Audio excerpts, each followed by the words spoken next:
El hombre y la agricultura.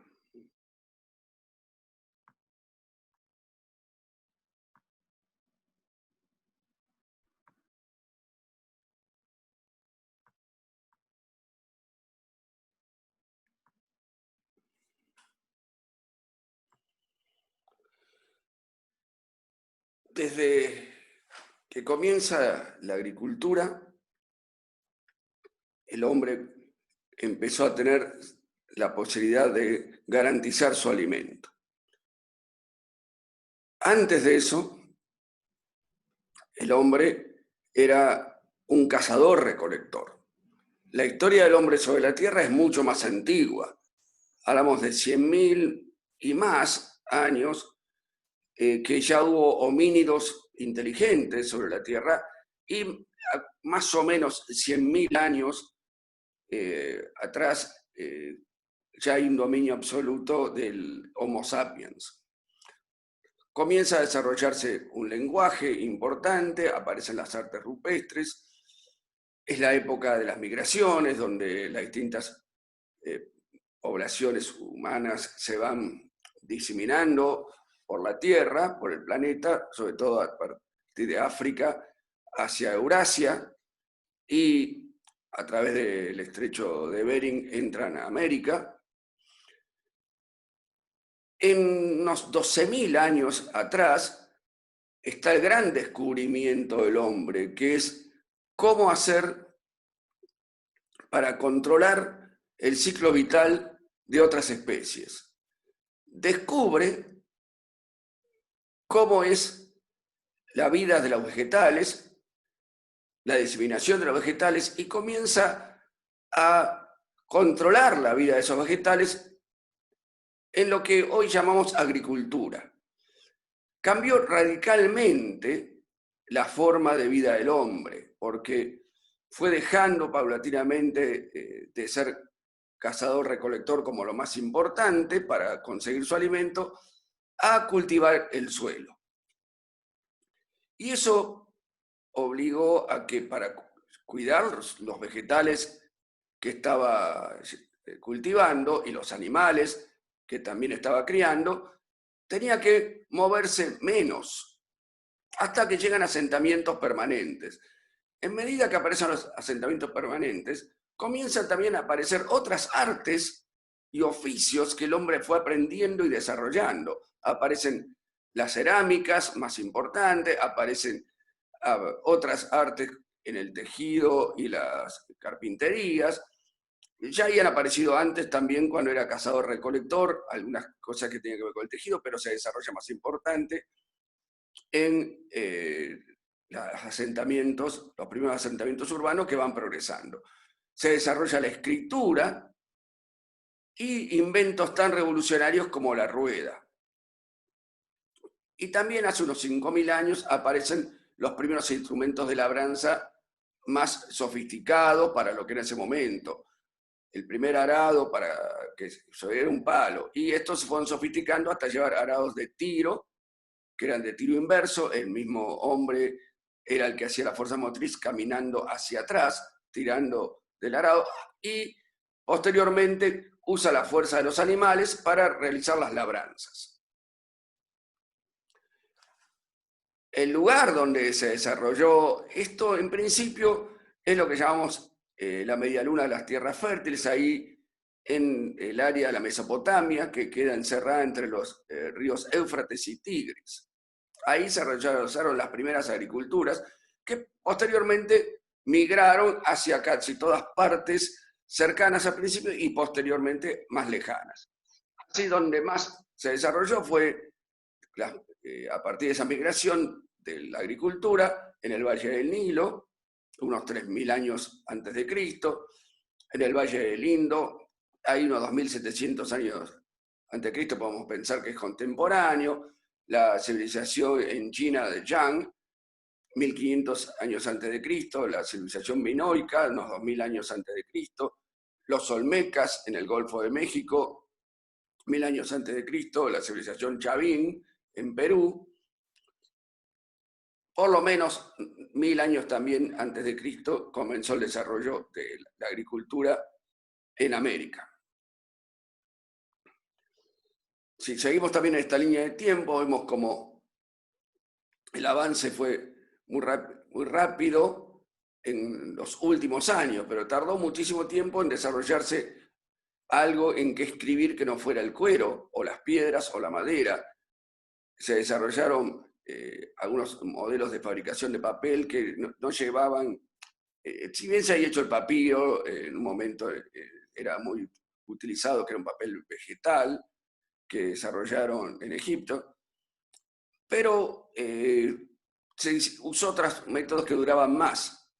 Estos pergaminos, donde se escribían en cuero, que duraban más que el papel vegetal.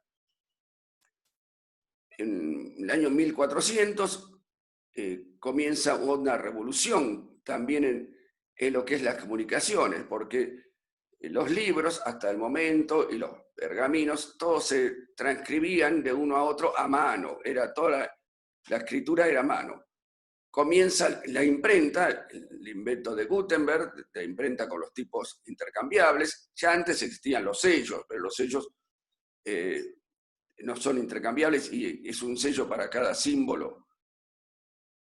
En cambio, Gutenberg arma la hoja con tipos intercambiables, con lo cual logra imprimir mucho más rápido y con una repetición de hojas casi infinito número de hojas que puede llegar a imprimirle. El primer texto que imprime Gutenberg es la Biblia. La Biblia que todas las Biblias hasta ese momento eran hechas a mano, con lo cual tardaban hasta 2 años para poder hacer un solo ejemplar de la Biblia.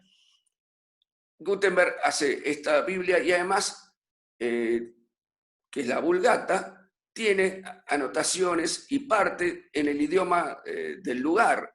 Hasta entonces las Biblias eran todas en latín y él hace que una gran parte estaban ya en alemán, lo cual llega al pueblo y la comprende más fácilmente porque la podía leer. No todo el pueblo podía leer latín, es más, pocos podían leer.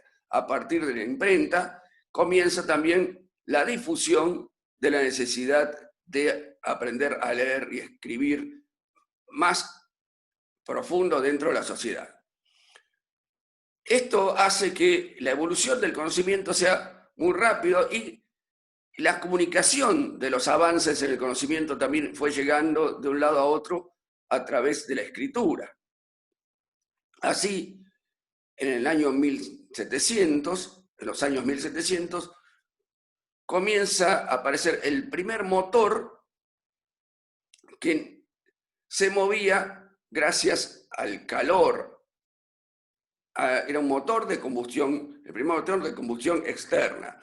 Hubo motores anteriormente que la fuerza era obtenida del aire o del agua, ya sea las ruedas, las llamamos molinos de agua o ruedas de agua, y los molinos de viento. Pero esta vez era una cosa diferente, porque era el hombre quemando carbón o quemando leña que producía el calor para que esta máquina funcionara. No dependía de la fuerza del agua o de la fuerza del viento, sino que él generaba la energía necesaria para que se produzca el movimiento a través de la presión del vapor, que lo controlaba y mediante un sistema de émbolos y válvulas se lograba que se transformara en un movimiento con una biela, pasaba de un movimiento en una dirección vertical o horizontal, pasaba a ser un movimiento circular. Esto revolucionó totalmente las relaciones humanas. Aparece por primera vez una máquina que podía hacer trabajo que antes realizaba el hombre. Y con eso aparecen las primeras industrias, la revolución industrial, y conlleva la necesidad de tener una mano de obra especializada para esas industrias, pero que no eran los artesanos. Eso hace que haya una migración desde el campo a la ciudad, porque esta industria está demandando mano de obra, y aparece por primera vez un nuevo protagonista social, que era el obrero, que antes no existía, o era campesino o era artesano, pero no obrero. Este es un cambio fundamental porque cambia la vida dentro de las ciudades. Con esta época de los descubrimientos y la época de los inventos, se acelera rápidamente y ya aparece la aplicación de esta capacidad de tener un motor que producía movimientos, y aparece el frigorífico a través del invento de Le Chatelier, donde a través de un movimiento comprime y expande gases, logrando que exista un enfriamiento por una expansión adiabática, con lo cual ese enfriamiento lo lleva para lograr hacer frío dentro de cámaras. Y es la cámara frigorífica. Cambia fundamentalmente el comercio en el mundo, porque por primera vez puede transportarse carne desde lugares muy lejanos y que sea carne que esté fresca. No es carne que se haya conservado mediante sistemas químicos de conservación, como era la salazón. Cambia fundamentalmente. Y aparece también, hacia fin del siglo XIX, aparece el tractor. El motor de vapor ya estaba aplicado también en los barcos, aparece la locomotora como un sistema de transporte de carga y de pasajeros sobre vías, sobre rieles. Cambió totalmente el mundo que se conocía hasta ese momento. Al Río de la Plata, el invento del frigorífico fue un invento muy afortunado porque permitió enviar carnes refrigeradas a Europa, sobre todo a Inglaterra, y se convirtió en un próspero negocio para el sector cárnico del Río de la Plata. Surgieron los frigoríficos, los mataderos que exportaban carne de alta calidad a Europa. Entra el siglo XX y esto sigue avanzando y la revolución del conocimiento llega al campo, a la producción agropecuaria en forma cada vez más acelerada, la mecanización agrícola, el tractor, las máquinas, que ya venían apareciendo máquinas tiradas por caballos. Esto se acelera a máquinas que son impulsadas por motores, tanto a vapor como motores de combustión interna, o sea, los motores a nafta, la aparición de fertilizantes de síntesis química, la intervención cada vez más intensa de la industria química dentro de la producción agropecuaria, dentro de los fertilizantes, dentro de los herbicidas, aparecen los insecticidas, y aparecen también la industria farmacéutica con los biocidas también para combatir las enfermedades animales a partir de las vacunas, los antibióticos, y cambió fundamentalmente la forma de producción. Comienza la Revolución Verde, en el cual es un sistema donde básicamente fue en el trigo los primeros, después se difundió a otras especies, donde se pudo por primera vez lograr alta producción con un tallo más fuerte, que no se volcara por tener espigas muy pesadas, y que además, para llegar a esos valores, sí o sí necesita un grado de fertilidad alta en el suelo.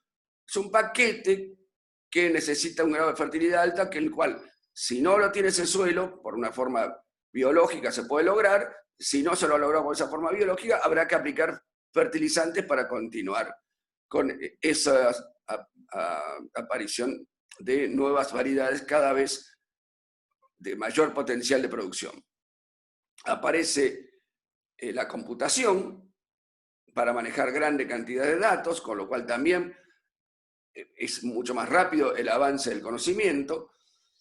Aparece con la computación aparece la posibilidad de modificar genéticamente a los organismos, porque se puede tener el manejo de gran cantidad de información. No es que hasta ese momento no haya existido la genética y el mejoramiento vegetal. Por supuesto que existió, de ahí surge la Revolución Verde, y existió la selección y difusión de nuevos materiales. Pero acá, los organismos genéticamente modificados, con el aprendimiento de la computación y el mejoramiento de la información en la genética, se logra incorporar genes de una especie en otra. y la gran comunicación a nivel global que hoy tenemos con la Internet.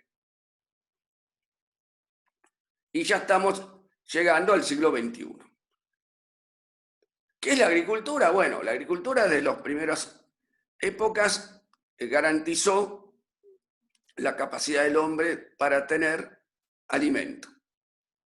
Y no salirlo a buscar, sino producirlo por sí mismo y controlar cuánto alimento podía hacer en función de la superficie que sembraba. Aprendió que si lograba darle agua a los cultivos, podía garantizar tener éxito y no depender solamente de las lluvias. También aprendió a manejar el agua de regadío. Acá vemos en los dibujos uno de los primeros tipos de arado, de tiro vertical, uso con animales, pero también los hubo directamente tirados por el mismo hombre.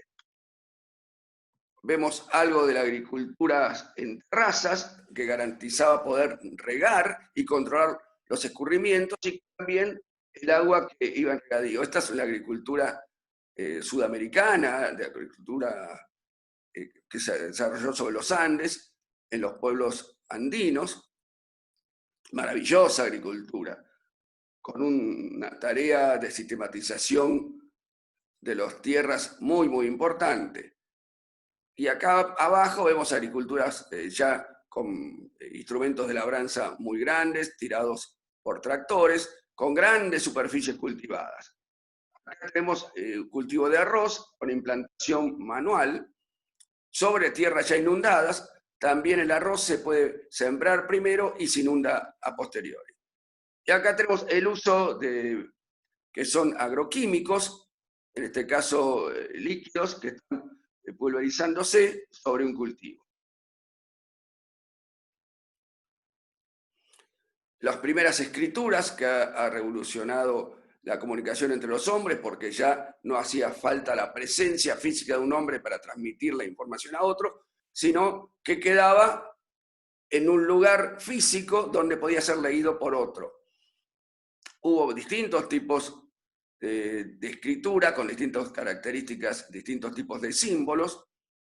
Siempre hay una tarea de codificar y descodificar. Esto no hay una forma si no se aprende previamente.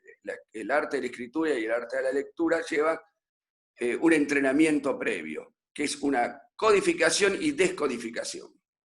Todos estos son códigos. Algunos son, como en el caso de los símbolos de los jeroglíficos, nos tienen que ver a veces mucho el dibujo con la palabra en sí. Y otros son símbolos de sonidos, como es el caso de nuestro sistema de escritura. En realidad nosotros estamos escribiendo símbolos de sonidos. Es el caso de la escritura que usamos hoy en día. Estos símbolos son letras que representan sonidos. Entonces hay que descodificar esos símbolos para poder interpretar el sonido. Y ahí está la palabra. Claro que con el entrenamiento tenemos lecturas directas, pero siempre el sistema es un símbolo que está representando un sonido y asociación de sonidos que forman las palabras. Y tenemos la última evolución en la forma de códigos binarios, que son 0 y 1, que es el lenguaje interno de las computadoras. Este advenimiento de la computación a la producción agropecuaria ha generado lo que en los últimos tiempos llamamos agricultura de precisión, que no es otra cosa que tener una georreferenciación, una geolocalización a través de la utilización de sistemas de referencia global, los GPS, con apoyo satelital. Y mediante esa recolección de la información a nivel de metro cuadrado, con el geoposicionamiento, se recoge información con diferentes tipos de sensores y se logra hacer un mapa por algunos de los atributos que tiene ese sensor que está recolectando, o por ejemplo un mapa de rendimiento del momento de la cosecha. Se puede ir censando cuánto está rindiendo el cultivo en cada lugar a través de un sensor que mide cuánto está entrando a la cosechadora, dividido por el ancho de labor y la velocidad de avance, se lleva eso a metro cuadrado y se van haciendo mapas de rendimiento apoyados por el GPS, el sistema de geoposicionamiento global. Así tenemos hoy grupos de satélites que nos ayudan a esta tarea de geoposicionamiento global, tanto para cosecha, para siembra, porque después la información que se generó mediante una cosechadora se puede aplicar después al sistema de siembra, donde rindió más, se fertilizará más, donde rindió menos, se estudiará por qué rindió menos, si es que le faltaba fertilidad y se le puede dar más fertilidad química para que igual el rendimiento de todo el lote, o potenciar más al que tiene mayor rendimiento y fertilizo más porque sé que tengo mayor respuesta por unidad de fertilizante que estoy colocando. Esa es la decisión técnica que después se tomará. Pero es el advenimiento del geoposicionamiento global lleva a que poder recoger información y esa información está relacionada con un punto específico.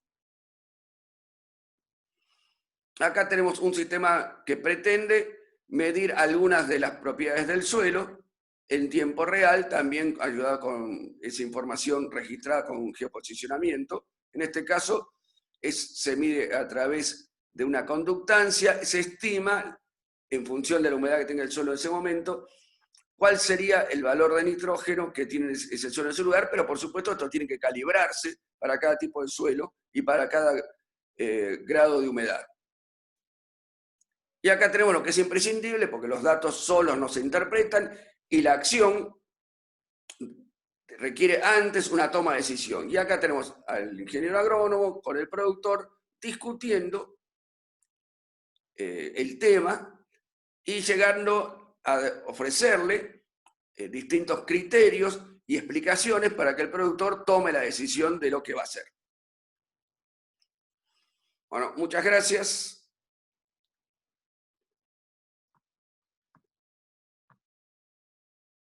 Este es un tema solamente de introducción, está mucho más desarrollado en el módulo de la asignatura, por lo tanto, los invito a que lean más profundamente dentro del módulo de asignatura este tema.